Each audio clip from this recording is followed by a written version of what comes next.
Armsad sõbrad, kätte on jõudnud advendiaja 3. pühapäev, jõulud on ligidal. Te näete, et ka meie kodu on juba jõuludeks tasapisi kaunistumas. Oleme toonud tuppa kuuse. Siin Ameerikas, kus me praegu elame, on kombeks tuua jõulukuusk tuppa juba õige varakult. Meie päris nii varajased ei ole, aga tegime seda siiski möödunud nädalal.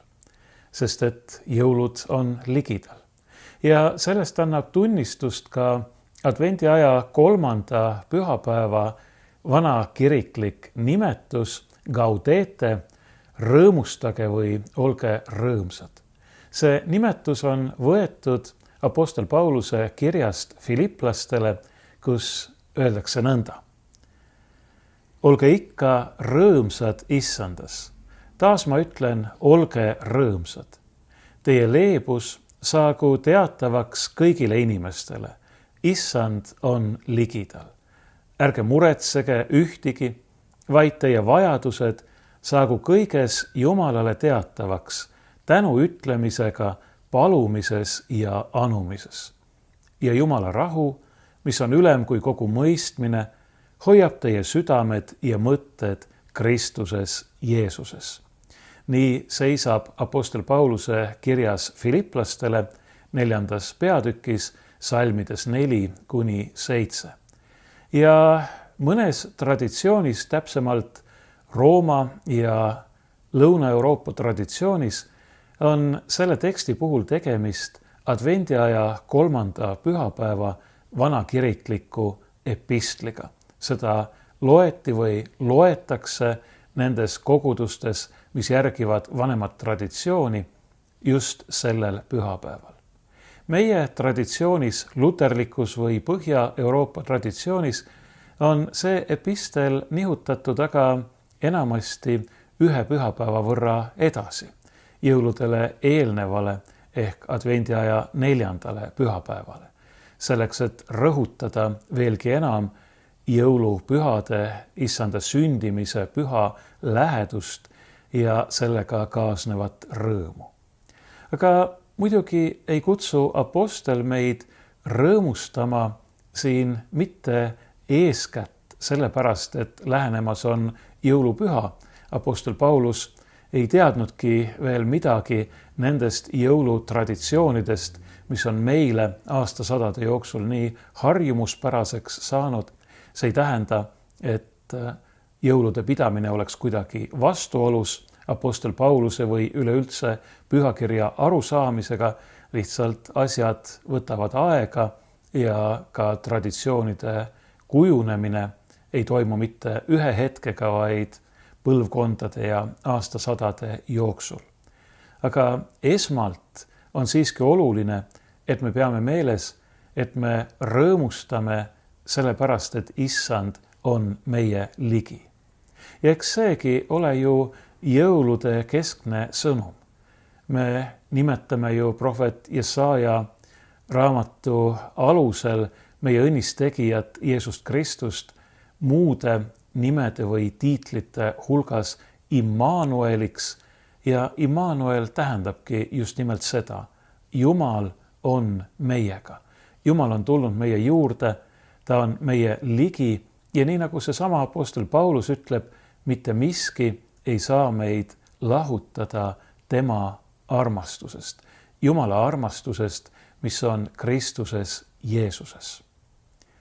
Aga kuna see epistel ei ole meie tänaseks advendiaja 3. pühapäeva epistliks, siis ma sellel praegu pikemalt ei peatu, lihtsalt rõhutan veel kord, et meil on põhjust olla rõõmsad nii saabuvate jõulupühade kui veelgi enam issanda ligiolu ja temas teostunud lunastuse pärast. Aga ma tahan minna nüüd selle pühakirja teksti juurde, mis on meie kiriku kalendri järgi antud meile tänaseks epistliks. Ja see on pärit ühest sellisest Uue Testamendi kirjast, mis nii nagu ma eelmisel korral nimetasin, Heebrea kirigi tihtipeale tekitab inimestes teatavat ebamugavust või koguni hirmu, kuna see kiri räägib lõpuaegadest või viimsetest aegadest ja kõneleb üsna karme sõnu eeskätt nende kohta, kes inimesi eksitavad valeõpetustega, aga ka nende kohta, kes meelitavad teisi kõlvatule elule. Ma kõnelen apostel Peetruse teisest kirjast, mille me leiame üsna Uue Testamendi lõpuosast ja meie tänane evangeelium on võetud selle kirja esimesest peatükist, salmidest 19 kuni 21 ja ma loen selle teile ette, aga ma loen selle teile ette mitte meie viimase piiblitõlke järgi, vaid vanema 1968. aasta tõlke järgi, kuna minu meelest on seal tõlgitud kreekakeelsest originaaltekstist täpsemalt. Ja eriti ma pean silmas siin esimest ehk siis 19. salmi. Meie kirjalõik kõlab nõnda. Ja meil on veel kindlam prohvetlik sõna ja te teete hästi, et te seda tähele panete kui küünalt, mis paistab pimedas paigas, kuni päev jõuab kätte ning koidutäht tõuseb teie südameis. Ja see olgu teile kõigepealt teada, et ükski prohveti kuulutus kirjas ei ole omavolilise seletuse jaoks. Sest inimese tahtel ei ole iialgi ühtki prohveti kuulutust esile toodud, vaid pühast vaimust kantuina on inimesed rääkinud, saades seda Jumala käest. Selline lühike kirjalõik, mis räägib meile sellest, kuivõrd oluline on Jumala sõna alusele jäämine, enda sellest juhatada ja valgustada, laskmine, hoidumine selle omavolilisest seletamisest ning loomulikult hoidumine ka sellele midagi oma peast välja mõeldud lisamast. Meie viimases piiblitõlkes on selle lõigu algus veidi teistsugune ja see erinevus on oluline sellepärast, et see kirjalõik kas kinnitab meile seda, et pühakirja sõna on veelgi kindlam kui inimese isiklikud usukogemused või täpselt vastupidi, et inimese isiklikud usukogemused oleksid justkui tähtsamad ja kindlamad kui Jumala sõna. Nimelt räägib Peetrus siin vahetult enne seda meie tänast lõiku ühest isiklikust kogemusest. Nimelt sellest, kuidas tema ja 12 apostlit, Jaakobus ja Johannes, läksid koos Jeesusega ühele mäele ja Jeesus muudeti seal nende silme ees. Nad nägid tema jumalikku kirkust ja lisaks sellele kuulsid nad ka taevast isa häält, kes ütles, et see on minu armas poeg, teda kuulake. See oli Peetruse isiklik kogemus, mis andis talle sellise kindluse, et mitte miski ei suutnud tema usku kõigutada.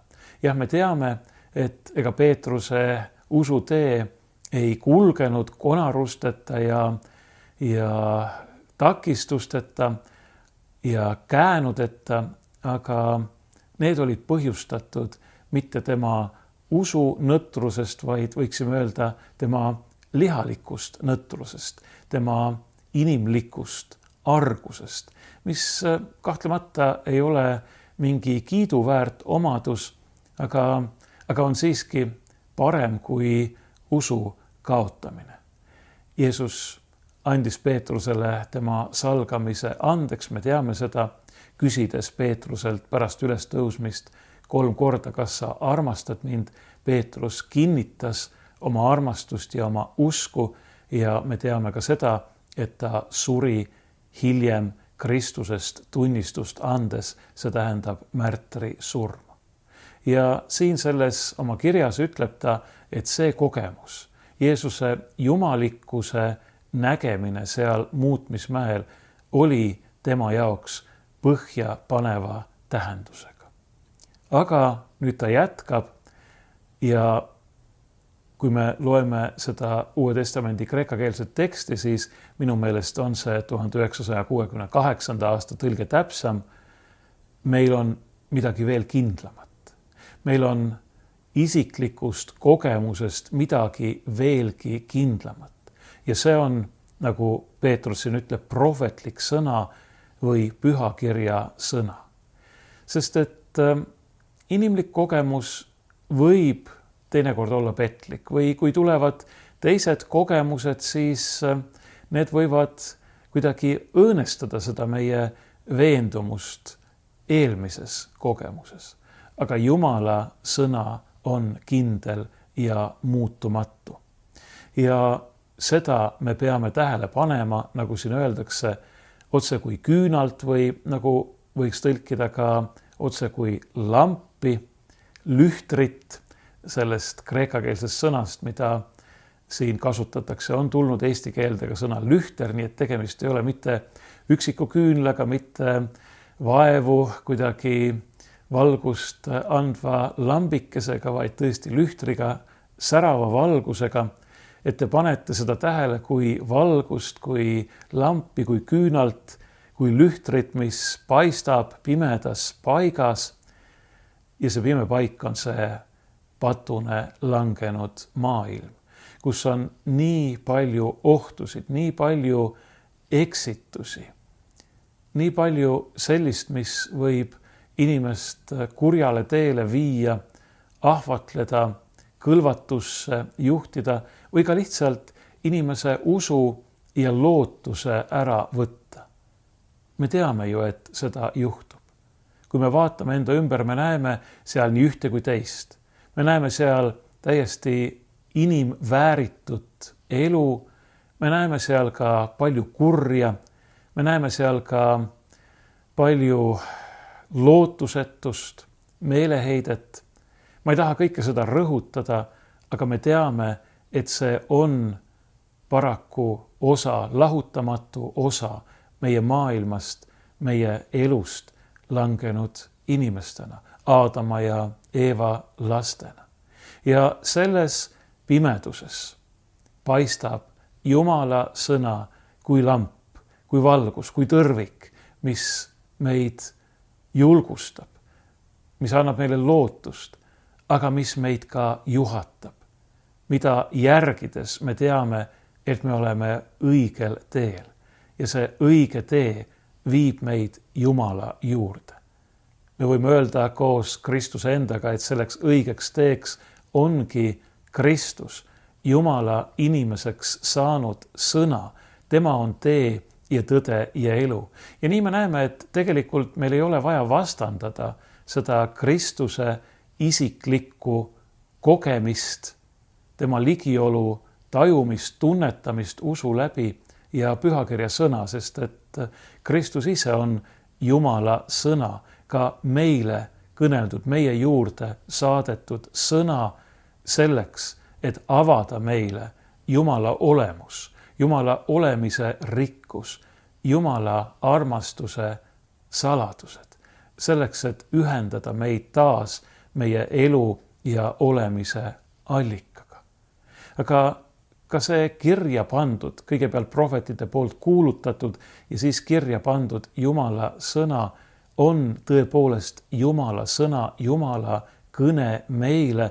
See on valgus, mida järgides me ei eksi. Muidugi, siin on väga oluline pidada meeles seda, mida Peetrus ütleb järgmises salmis, et ükski prohveti kuulutus kirjas ei ole omavolilise seletuse jaoks. Ja see ei ole ka kellegi omavoliline või isepäine väljamõeldis. Kuna see on Jumala sõna, siis tuleb seda ka sellisena võtta ja sellisena seletada ja mõista.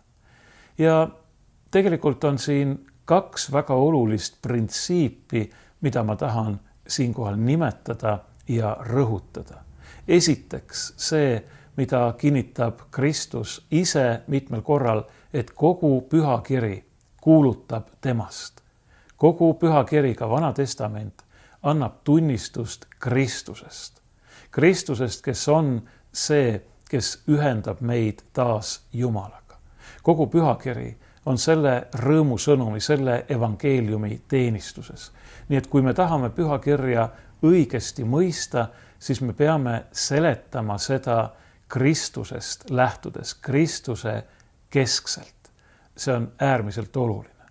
Kui me võtame näiteks Vana Testamendi prohvetid, võib-olla ühe tuntumatest, en näe neitsi, saab käima peale või jääb lapse ootele ja toob ilmale poja, siis me teame, et see on ettekuulutus Kristusest. Jah, sellel prohveti kuulutusel oli oma koht ka omas ajas, aga esimeses järjekorras kõneleb see, kuulutab see Kristusest, kes on Neitsi Maarja poeg, tulnud selleks, et olla Immanuel, et ühendada meid taas Jumalaga. Ja nii me peame lähenema ka kõigile teistele prohveti kuulutustele ja pühakirja kohtadele. Mulle tuleb meelde näiteks see, kuidas apostel Paulus ütleb selle kalju kohta, millest Iisraeli lapsed jõid kõrbes vett, et see kalju on Kristus, kellest me kõik joome vaimulikku jooki. Nii et see, mida ma just praegu ütlesin, ei ole minu väljamõeldis, vaid see on pühakirja enda tunnistus. Ja siit me jõuamegi nüüd teise printsiibi juurde pühakirja lugemisel ja seletamisel. Ja see on see, et pühakiri on täiesti võimeline, suuteline seletama ennast ise. See tähendab seda, et kui me otsime selgitust pühakirja tähendusele, siis kõige parem koht, kust me seda selgitust otsime ja kust me sellega leiame, on seesama pühakiri. Pühakiri on lõpmatult rikas aardekamber, kust me võime leida üha uusi ja uusi varandusi, üha uut ja uut elavat vett, mis meid joodab ja kosutab, üha uut ja uut valgust, mis meid juhatab kuni selle hetkeni, mil me seda enam ei vaja. Sest see hetk tuleb. Apostel Peetrus ütleb siin, see paistab pimedas paigas, kuni päev jõuab kätte ning koidutäht tõuseb teie südameis. Tegelikult originaalist tõlkides võiks seda väljendada märksa poeetilisemalt, kuni päevavalgus murrab läbi. See on väljend, mida apostel Peetrus siin kasutab. Ning koidutäht, see, kes kuulutab valgust ja kannab valgust, tõuseb meie enda südames. See tähendab, saab osaks meist endist. Ja kes on see koidutäht? See on meie õnnistegija Jeesus Kristus. Nii nimetab ta ennast ise ju Johannese ilmutusraamatus. See tähendab, et apostel Peetrus viitab siin ka Kristuse tagasi tulekule aegade lõpul. Ja see ongi õigupoolest selle tema teise kirja peamine sõnum, et Kristus tuleb tagasi, et need vanad tõotused, need prohveti kuulutused lähevad täide. See Peetruse teine kiri on suunatud peamiselt just nende eksiõpetajate või pilkajate vastu, kes ütlesid, et mingit issanda tagasi tulekut ei ole. Peetrus ütleb, et on, see tuleb, selleks on vaja valmis olla. Ja kui Kristus tuleb, siis see tähendab, et me kõik peame seisma ka tema kohtujärje ees. Õiged lähevad siis igavesse ellu, siis kui ta loob uued taevad ja uue maa, aga ülekohtused paraku igavesse tulle, milles hukkuvad praegused taevad ja praegune maa.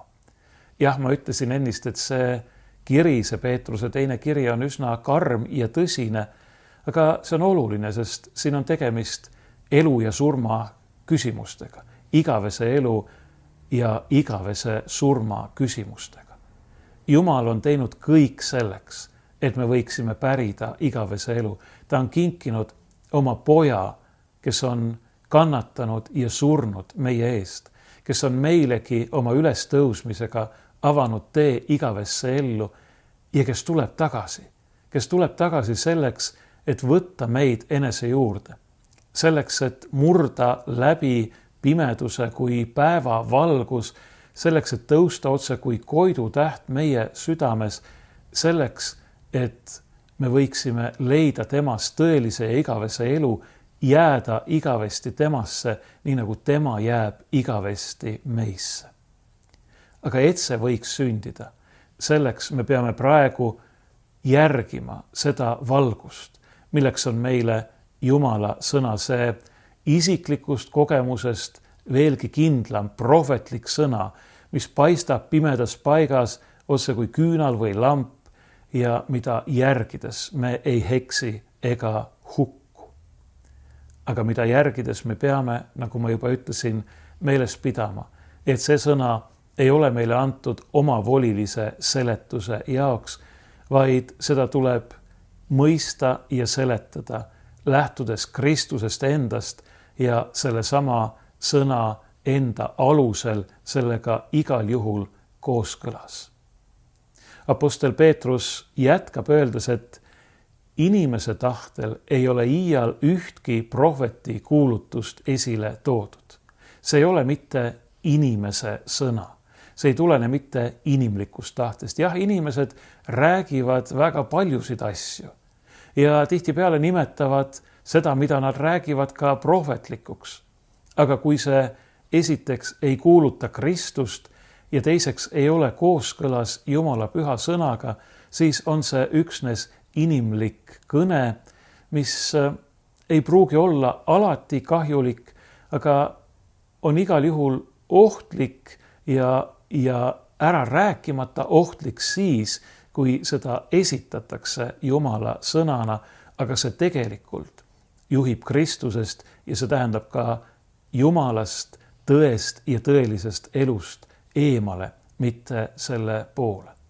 Me peame pidama meeles seda, et Jumala sõna sellisena, nagu see on meile antud kiriku kaudu, kiriku poolt, on tõepoolest sündinud Jumala vaimust. Jumala vaimust, pühast vaimust kantuna on inimesed rääkinud, saades seda Jumala käest. Kui me tõlgiksime kreekakeelsest originaalist otse või täpsemalt, siis tuleks öelda, et nad on rääkinud seda, mis on tulnud välja Jumalast endast. Jumal ise on andnud püha vaimu kaudu prohvetitele ja kõigile neile, kes on pühakirja sõna kirja pannud, oma sõna, oma sõnumi. Jah, see on Jumala sõna inimlikus kuues, nagu vahel öeldakse, see on kirja pandud inimeste keelte abil, heebrea ja kreeka keele abil, mõned kohad ka aramea keeles. See on kirja pandud vastavalt nende inimeste oskustele, annetele, kes selle ülesande said, aga see on Jumala sõna. Ja seda ei ole vaja omaks võtta mitte lihtsalt sellepärast, et nii on justkui õige või et see kuidagi formaalselt vastaks tõele, vaid sellepärast, et see on meie jaoks eluallikas. Nagu ma juba ütlesin, see on elu ja surma küsimus. Jah, muidugi inimese jaoks on oluline ka see, et kõik, mida ta teeb ja usub ja kõneleb, oleks kooskõlas tõega. See on absoluutselt oluline, sest Jumal ise on tõde. Aga Jumala sõna puhul ei ole küsimus mitte ainult selles, et kas see on formaalselt tõde või mitte, vaid küsimus on ju eeskätt selles sõnumis, mille eesmärgiks on, et me ei hukkuks, vaid võiksime pääseda ja pärida igavese elu. Kui sa oled näiteks ületamas sõiduteed ja vajunud mõttesse ja ei märka, et sinu suunas sõidab suure kiirusega üks auto ja keegi hüüab sulle ettevaatust auto, siis ei ole ju kõige tähtsam mitte arutleda selle üle, kas see, mida ta nüüd ütleb, on tõde või mitte, isegi kui see on absoluutne tõde, vaid kõige tähtsam on see, et sa ennast selle sinu suunas tuleva auto eest hoiad. Et sa ellu jääd. See on tähtis. Jumala sõna on antud meile mitte selleks, et me lihtsalt teaksime midagi, mis on tõde, vaid see on antud meile selleks, et me võiksime ellu jääda, et me võiksime pääseda, et me võiksime pärida igavese elu.